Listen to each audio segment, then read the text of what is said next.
cambio, cuando yo no necesite esa enzima, va a hacer una menor transcripción y menor traducción. Es decir, va a sintetizar menos proteínas que se encargan de hacer la función que yo no necesito. Porque hacer todas las proteínas de mi cuerpo y todas las enzimas a mi cuerpo le cuesta recursos, le cuesta aminoácidos, le cuesta energía, le cuesta maquinaria necesaria para poder sintetizar esa proteína. Es decir, siempre yo necesito recursos para hacer todos los procesos de mi cuerpo. Siempre se gastan recursos. Entonces mi cuerpo, ¿qué hace? Quiere economizar lo más posible. Si yo no necesito en ese momento esta enzima, va a bajar la transcripción y va a bajar la traducción, por ende. En cambio, si yo necesito, por ejemplo, tener energía, mi cuerpo va a inhibir, entonces va a haber menor transcripción y menor traducción de las enzimas que guarden energía. En cambio, como yo necesito energía, va a haber mayor transcripción y mayor traducción de enzimas que a mí me den energía. Bien, entonces nosotros a esta capacidad de poder regular la producción de enzimas le da una característica. Y vamos a decir que las enzimas son inducibles. ¿Qué quiere decir inducir? Que yo lo puedo estimular o inhibir. Yo lo puedo inducir. Bien. ¿Se entiende esto?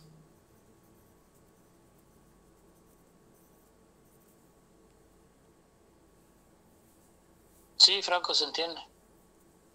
Sí, se entiende. Mi pecho se... Bien. Ok. Bien. Algo que tienen que tener bien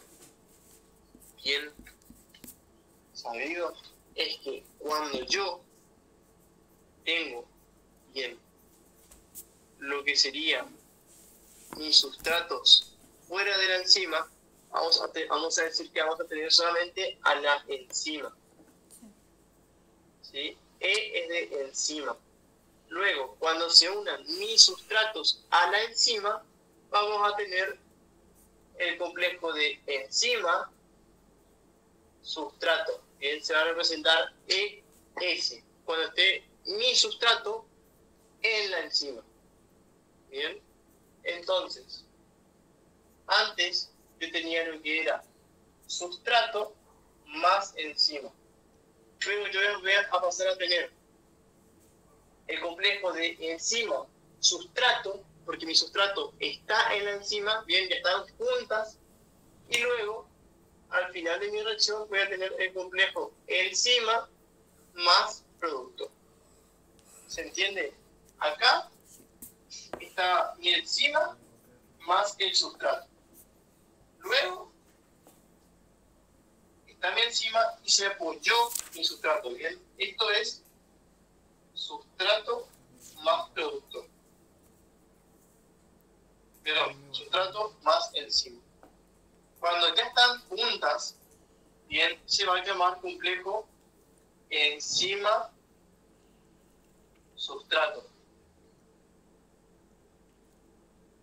Y luego, cuando ya ocurre la reacción y los reactivos reaccionen dentro del reactivo de la enzima y me generen producto, va a ser enzima más producto.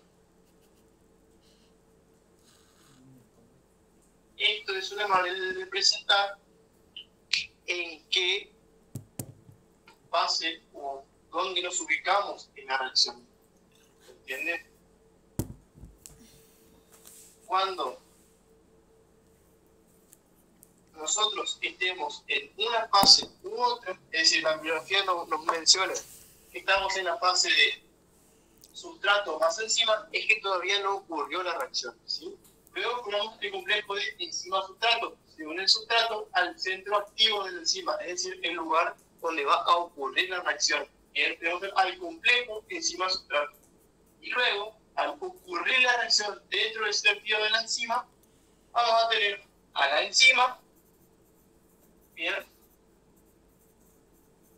Y lo que que salió, que es el producto. Estamos en la fase enzima-producto, cuando ya terminó la reacción. ¿Se entiende?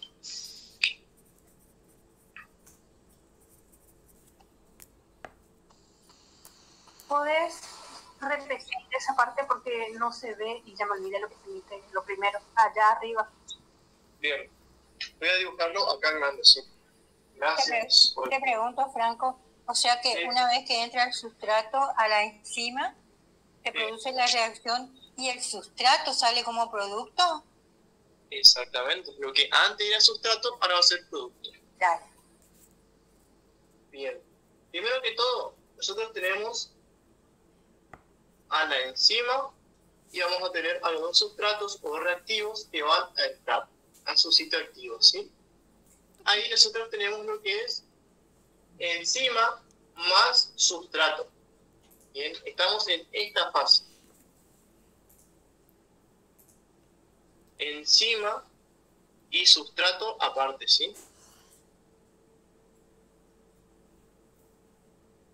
Luego, bien, estas flechitas quieren decir que están reaccionando, ¿sí? Esto de acá me indica un proceso. Esto de acá me indica una reacción, la flechita, ¿sí? Bien. Luego vamos a tener cuando ya esté acá mi enzima, ¿sí? Y estén apoyados los dos sustratos o reactivos, lo mismo, vamos a tener el complejo enzima-sustrato. Bien, ya no hay un más acá que lo separa. Bien, ahí tenemos el complejo enzima-sustrato. Es relacionado a lo que Acá está ocurriendo la reacción. o lo que dicen en aplicaciones. ¿Dónde? En el sitio activo de la enzima. Y luego vamos a pasar a lo que es cuando estos dos, por ejemplo, que reaccionaron y formaron una molécula más grande, supongamos un ejemplo, ya se convirtió en el producto. Acá ya terminó mi reacción. Entonces voy a tener el complejo enzima más producto. ¿Bien? Ahí estos tipos de gráficos se pueden usar.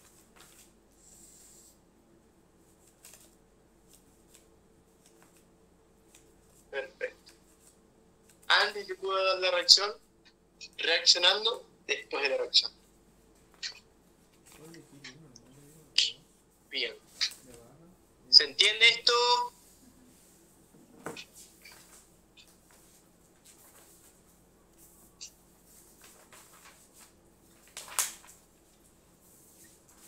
Ok.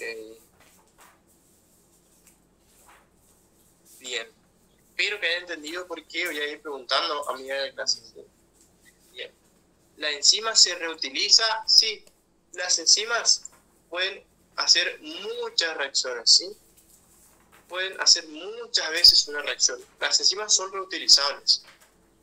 Se van a reutilizar hasta que ya cumplan lo que es su ciclo de vida. Bien. Cuando ya ocurrió tantos cambios en su estructura que ya no se puede utilizar. Bien. Cuando ya cumple su ciclo de vida, digamos. El ciclo de vida solamente se refiere para mencionar un tiempo que me va a durar la enzima hasta que ya no la pueda utilizar. Pero sí, una enzima se puede utilizar muchas veces. No, Bien. a ver. Ya te mandé todo. Ok. Entonces, voy siguiendo. Ok. Entonces, lo que son las reacciones en nuestro cuerpo se van a representar de distintas formas. ¿Bien? Esas formas en las que van a ocurrir... Sí, Andrea. Franco, yo me quedé a medias con la parte de donde dijiste, cuando no necesitamos esa enzima, menor transcripción, menor transducción, y ahí dijiste el nombre, pero ¿y después el otro? Porque ahí dice, hay dos nombres, o a mí nomás me pasó que me quedé en inducibles y la otra reprimibles. Exactamente. Cuando aumenta es inducible y cuando disminuye es reprimible. Exactamente. Súper. Bien. Otra cosa es que eso ya es parte del apunte de enzimas, pero igualmente lo tienen que saber para atender esto. Sí. Gracias, Andrea, por parar otra vez, porque también voy a recalcar otra cosa más que tienen que saber. Va a haber enzimas que las voy a necesitar solamente en un determinado momento, es decir, cuando te las necesiten, y va a haber otras enzimas que las necesito todo el tiempo, ¿sí? Porque realizan procesos en mi cuerpo que los necesito todo el tiempo. Les voy a poner un ejemplo. Va a haber enzimas que se encarguen de lo que es degradar hidratos de carbono. Quiere decir degradar hidratos de carbono, romperlos. Estas solamente van a estar presentes cuando yo consuma hidratos de carbono. ¿Entienden? Si yo no estoy consumiendo hidratos de carbono, esas enzimas van a estar reprimidas, es decir, va a bajar su transcripción y su traducción. Bien, ahí yo tengo una enzima inducible, así que yo puedo aumentar su transcripción o traducción o reprimir. Bien, a las enzimas que todo el tiempo yo necesito en mi cuerpo, es decir, que no puede parar su producción, ya no son inducibles, son constitutivas. Constitutivo quiere decir que es constante. ¿Bien? Son como los simógenos, exactamente. ¿Sí?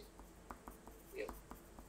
Entonces, van a ser enzimas que necesito todo el tiempo en mi cuerpo. Por ejemplo, la enzima que yo necesitaba solamente para cuando yo consumía hidratos de carbono, va a ser una enzima inducible. Que yo voy a aumentar su transcripción y traducción en el momento que yo consuma hidratos de carbono. Si yo no estoy consumiendo eso, no va a estar expresada, no voy a hacer transcripción ni traducción de eso. Bien, en cambio, las enzimas que se encargan, por ejemplo, de...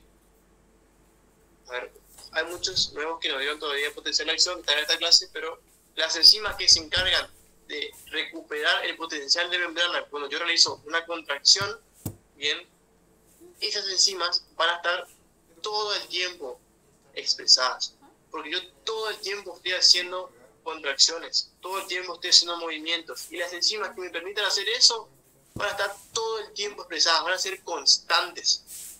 Bien, ahí está la diferencia entre enzimas constantes e inducibles. Bien, tienen que imaginar eso. O sea que cuando ustedes le pregunten en un caso específico una acción que está realizando mi persona, bien, mi paciente, les van a preguntar, ¿esa enzima es inducible o constitutiva? Y dependiendo de qué les pone el problema, ustedes tienen que entender si es constitutiva o inducible. Por ejemplo, ustedes acá, sí, Iván, sí me pueden. No, fue sin querer, Franco. Perfecto. Entonces, díganme ustedes, ¿las enzimas que se encargan de degradar las grasas van a ser inducibles o constitutivas? En el chat, póngame rápido en el chat. ¿Inducibles? Sí. Sí, les pregunté a todos, no a Gabriela nada más ni a Daniel. A Diana, perdón. Tardo mucho para escribir y creo que escribí mal. Pero cuesta para escribir, pues rápido. Bueno. Te contesto por el microfonito, sí. Inducibles son. Así como la pepsina. Exactamente. Esa fue tu pregunta que pusiste como ejemplo. Se me quedó grabada esa pregunta a mí. Sí, es la idea de los exámenes, que se queden grabadas las preguntas. Bien. Sí, a mí se me quedó eso. Y no me respondió. Bien.